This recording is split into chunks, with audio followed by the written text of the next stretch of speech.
Good afternoon, me homies. Welcome back to this big shoe. Week 3 in the NFL starts this evening. Wanted to recap last week. Total fluke that it was, but last week, 14-1. I missed the Eagles game last week. Thought the Eagles would dispatch the Rams, and the Rams got them. So, 14-1 ain't a bad start. I'm going to track this because I'm a competitive guy, but at the same time, that's just not typical, number one. Number two, let's be honest, I wasn't picking by point spread. That's a heck of a lot harder. But to pick au naturel is a lot easier. So 14-1 is what it is. Now watch what will happen this week is I'll go like 7 or 8, win 7 or 8 of them. You know, just the way that it works. So we'll go down the line here in week 3. Tonight we've got another doozy. We got the Dolphins and going up to Jacksonville and playing the Jacksonville Jaguars, who are, a grease fire. But this is the Grease Fire Bowl, actually. Yeah, the Grease Fire Bowl is what I'd like to call it, because both of these teams are pretty bad. Now, what could the Dolphins do to be better besides revamp almost everything? They could put Tua in. They could go out on the free agent market and actually find some linemen that can block. Yeah, they can do stuff like that, but I don't think that they will. Tua probably gives them a better chance to win. He's a little bit more mobile. It's just not their year. And I'm going to say this really, really quick so I don't have a really long video tonight, but that never happens. When are they going to learn that the Belichick tree is a tree that people should not eat from? We should not hire coaches from the Belichick tree. Sir Hoodie does not create good coaches. Look around. They're not there. There's a guy in Tennessee. He's pretty good. Find me another one. We thought the coach who went down to coach Miami, defensive guru. Oh yeah, look how they've been getting lit up in year 2. So part of it's personnel, and part of it's just this mystique that the hooded one has that basically doesn't transfer to anybody. Now, where is there a tree in which there's always elfin goodness? The Andy Reid tree.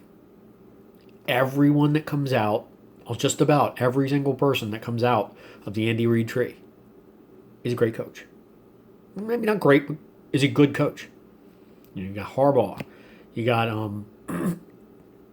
too many to mention. And again, I'm going to stop myself really quick. But there's a wide variety, and they're all over the NFL. So to me, it's 6 degrees of Andy Reid. Okay? Whether he's maybe a little bit what's the right word? A little bit awkward socially. He's kind of funny. He's a great coach. And you can't argue with success. So maybe we go there and you find a good coach. Just saying. All right, so Grease Fire Bowl, I'm going to take the home team. That's Jacksonville. They've got Minshew, and that stash might be worth an extra touchdown. They're just bad. I mean, Allen threw for 417 yards from the Bills last week on that Dolphins defense. Minshew will probably throw for at least 300. That's just not a good look. Oof. All right, let's get into the early games on Sunday. The Fighting Ron Riveras are going to go into Cleveland, and they're going to play the Browns. Now, the Fighting Riveras have been very opportunistic, but they're very listless offensively so far. And what bothers me is, as I look it up here, is just that they're almost equal in their frustration level. Okay, so but they're not really grease fires and they're not really dumpster fires. They don't go to that level. I mean, Ron Rivera could never be part of that. And the new coach in Cleveland, I think, is actually making some improvements. I'm going to go with Cleveland in this game because of their home team. Just like in Vegas, they give you 3 points right away in the line for being a home team. All things else being equal. Okay, a decimated 49er squad is going to go into MetLife Stadium and play the Giants. They lost Joey Bosa. They lost Garoppolo for a little while. So they're in a lot of trouble there with the 49ers. The unfortunate part about it is the Giants also lost Quadzilla, Saquon Barkley. So, and they have no real line. So I'm going to go with the 49ers here. Not riveting football here for 3 for 3 in non-riveting football games. Let me get this moving a little bit here. Bears are going to go down to the Mercedes-Benz Dome in Atlanta, and they're going to take on the Falcons, who Todd Gurley has really rejuvenated that offense. So now Matt Ryan's slinging the rock all over the yard. I'm going to go with the Falcons here. They can't seem to close, but they've just got way too much offense for the vanishing Khalil Max, also known as the Chicago Bears. It's not a nationally televised game, so Mack will of course not show up. So I'm picking the Falcons in this game. I think they'll get up by 7 touchdowns and they'll win it by 1. They'll win it by 10 points. The Bengals are going in to play the Philadelphia Eagles. The Eagles' issues have specifically been turnover related, so I think there's a reversion to the mean that happens, and so at some point though those turnovers reverse, and the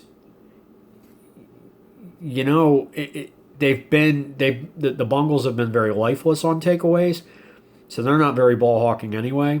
So I think that the Eagles will settle down the turnovers, and I think they'll take the Bengals. The Bengals are ahead of schedule at this point. I think Joe Burrow is doing a fantastic job so far. Next game in is the Raiders against the Patriots. This is going to be a really good game up in Foxborough. I will say this. The defense and Derek Carr are both ascending in the desert. There are some challenges here, and they need to see further maturation of guys like Arnett in the back end on defense, and they need quality O-line play, and they're getting some injuries already. Richie Incognito is out for several weeks with an Achilles injury, although the guard that replaced him in week 2 did come back in the second half and play very well. So we'll see. They're a pretty deep team. Trent Brown may be back on Sunday with his calf issue. That would be a godsend. And Nick Kwiatkowski on the defense. He really needs to return on the defense. He's the signal caller. That would give me added comfort in taking the Raiders. But I'm gonna go with the Raiders in this game, one way or the other. Okay, the Rams are going to go up to Buffalo, and they're going to play the Bills. I'm going to take the Rams in this game. The Bills, they're a fairly balanced team so far statistically, but they're middle of the road in defense. They're not as good as they were last year. And they've made the Eagles and the Dolphins in these first 2 games look really, really good. So this Bills D is really underachieving. That is a huge concern for me. So I'm going to take the Rams. Texans are going to go in to play the Steelers. Now, the Steelers really haven't played anybody yet, but they've looked really, really good against who they've played. They've steamrolled them. I will say that Watson and Johnson in with the Texans are going to be the Steelers' first test, but there just aren't enough skill players around them for the Texans to be successful against a really good defense with the Steelers. Big Ben really is having his issues as he's coming back, but he's going to get better and better with each game. I think he's got enough to take the Texans. So Steelers in this game. Titans are going to go to Minnesota and play what has to be the most disappointing team on the entire planet, and that is the Minnesota Vikings. I'm going to take the Titans in this game, even though they've been playing down to their competition as well. They've been keeping teams in games that shouldn't be. So again, the real adversary here for the Titans is going to be complacency, because that's what's happened the first 2 games. They've made games out of something that should have been a steamroll, should have been a walk in the park. That's a concern for me. I don't like that trade as a coach. I don't like seeing it at all. Late games, we got the dumpster fire in the Meadowlands. The Jets going to play the Colts. And despite maybe even throwing 2 or 3 times, Phillip Rivers maybe throwing to Gangrene 2 or 3 times, the Gangrene will still not be able to score the ball, and the Colts will win. The dumpster fire continues. Panthers, Chargers. Can't make this stuff up. Punctured lung trying to get a shot in his chest. Herbert comes in. Now it's Tyrod Taylor. Herbert comes in. No reps, no nothing. 5 minutes before game time. Well, why not? Just throw for 300 yards. He really showed me something. You get the sense that Rule in the Panthers head coach is sitting around saying something like, "Dorothy, we're not in Waco, Texas anymore." They're in trouble. He's a little overwhelmed, and now he's lost Christian McCaffrey for a while. So Rule's having a rude start. Buccaneers. So of course I'm going to go with the Chargers in that game. Buccaneers are going to go play the Broncos, and I think the Bucs are starting to find themselves. They righted the ship quite well last week. Broncos. Drew Lock has a rotator cuff issue. He's going to be out. Not going to be good. But the Buccaneers are going to take that game on the road. Cowboys and the Seahawks. This should be a pretty good game up in the Northwest. It's going to be harder for the Cowboys to come back on a team that's not a choke artist, though. So I think the Seahawks are going to take this, and the Cowboys will make it a game late. Maybe they get the smelling salts at the second half kickoff like they normally do and try to storm back. But the Seahawks are actually a good team, and they don't have a good defense at all. But compared to the Falcons, woof. Lions, Cardinals. Lions are pretty awful at this point, but there are worse teams. I'm going to go with the Cardinals just because they've got too many weapons. They just do, and they're starting to find balance now. The targets are very well distributed, unlike in Week 1. Sunday night game, we've got the Packers going to play the Saints. I think, again, as I said in the preseason show, Drew Brees just is not exhibiting the arm strength. He's having a hard time making some of the throws. Teams are starting to pick up on that. He's having some problems. Aaron Rodgers, exact opposite. He's cleared his mind, and it's hold my beer time, like I said last week. He's going to put up some points on the Saints. I take the Packers in a shootout. Okay, Monday night game, we got the Chiefs and the Ravens. This is going to be a war. I'm taking the Ravens because they're at M&T. They're stacked on both sides of the ball. This defense could be very special. They've only played Cleveland and Houston so far, though, so this is going to be a really good test. But Mahomes was harassed quite a bit all over the place by the Chargers D. So good luck with the games. Have fun.